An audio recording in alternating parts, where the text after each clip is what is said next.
All right, let's go live now to 12 News journalist Sean Rice. He's at the Pima County Sheriff's Department. Sean, what do you know? Yeah. Well, a lot has developed over the last hour. We're hearing reports on social media, various media outlets, that somebody has been detained south of Tucson.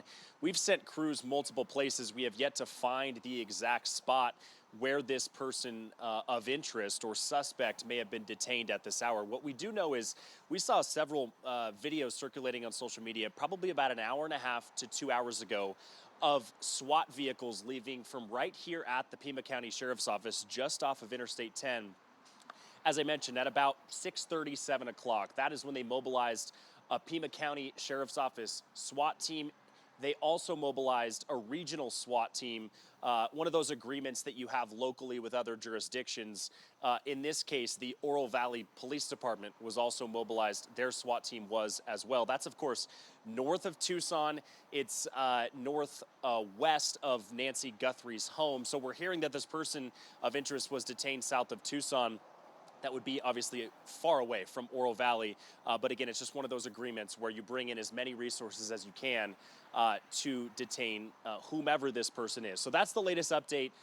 Where I've been for most of the day is outside of Annie Guthrie's house. That is Savannah's sister, and that is Nancy's daughter. And for much of the afternoon, we saw a lot of activity there. We saw FBI agents, very clear FBI agents with insignia on their back, and investigators with the Pima County Sheriff's Office going door to door all throughout her neighborhood from about 1:30 in the afternoon to 6 o'clock. And so 6 o'clock is when we saw them wrap up. And what they were doing, from neighbors telling me, is looking for any sort of evidence that they can. We don't know if they collected any evidence in and around that area that could have brought them to this person of interest. I suspect it is the surveillance video that was released at about 11 a.m. this morning that really does show a full body image of a subject right in front of Nancy Guthrie's house the morning she disappeared. So I suspect that's what started a lot of the activity we're seeing, but it's really just a waiting period. There's been no official response from the FBI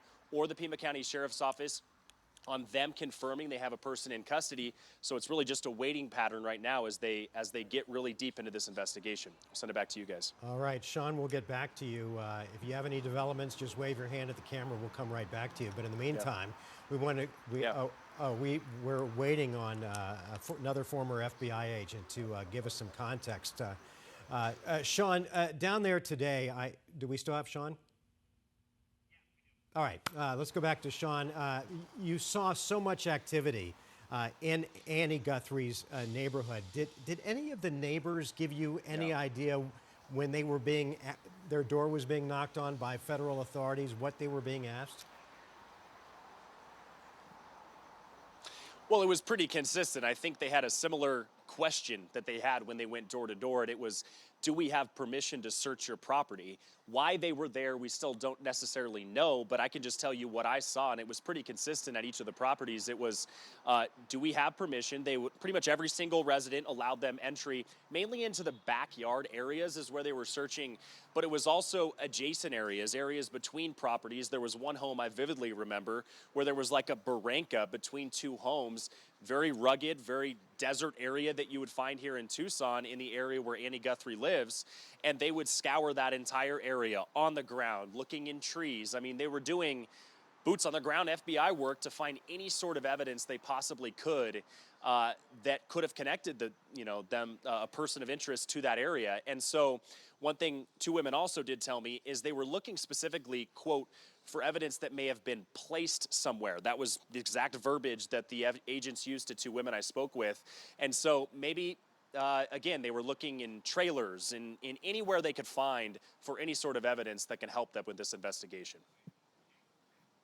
I think my mic wasn't on, but what's interesting here is, and you've been to Annie Guthrie's house and you've been to Nancy Guthrie's house, we're talking about 15 to 20 minutes apart. So I'm wondering what the connection could be and if you've heard anything. No, I don't have any confirmed connection. One thing I can tell you we've heard consistently from Pima County Sheriff Chris Nanos, although it's been several days since they've held a formal press conference, he said repeatedly that they are not ruling anyone out. Now, we know the Guthrie family members, including sons and daughters, have been, as they describe it, incredibly helpful in their investigation, allowing them entry into Annie Guthrie's house on multiple occasions. We know they've been back there and back there and back there.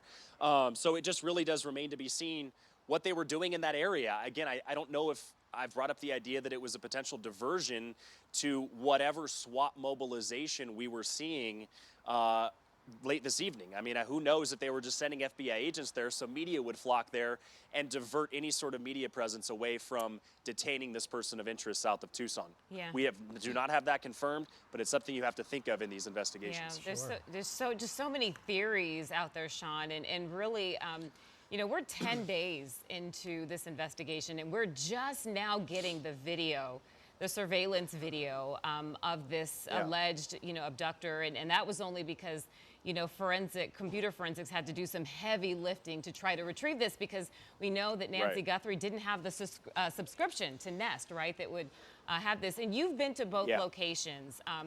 Nancy's house, Annie's house. Speak to kind of like the difficulty of being able to get this surveillance video, not just from Nancy's house, but anybody's house in that neighborhood. Well, I think the key here, and we heard this very early on in the investigation, was that Nancy did not have a subscription, as they described it, to Google Nest. That's the company that makes the surveillance video that she had outside her front door. I presume she also had surveillance cameras in other places outside her home. You don't typically just have one if you want surveillance of your house. So I think what made this difficult, and Sheriff Nanos said this early on in one of his press conferences, they were working with third-party companies, in this case Google, I suspect, to retrieve some of this footage. Now, I don't think if you don't have a subscription, that means the video you're seeing constantly is not stored on the device. And so I suspect what they had to do was maybe look into the cache. I know some tech people would be familiar with that term, into any way you possibly can retrieve through firewalls any of this footage that we now have released today.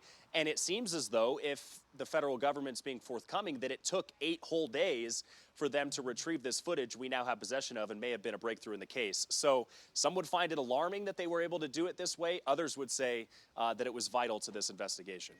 Yeah, I mean, it's fascinating either way, but obviously it seems to have taken this case in a new turn, right? Some new light to this investigation.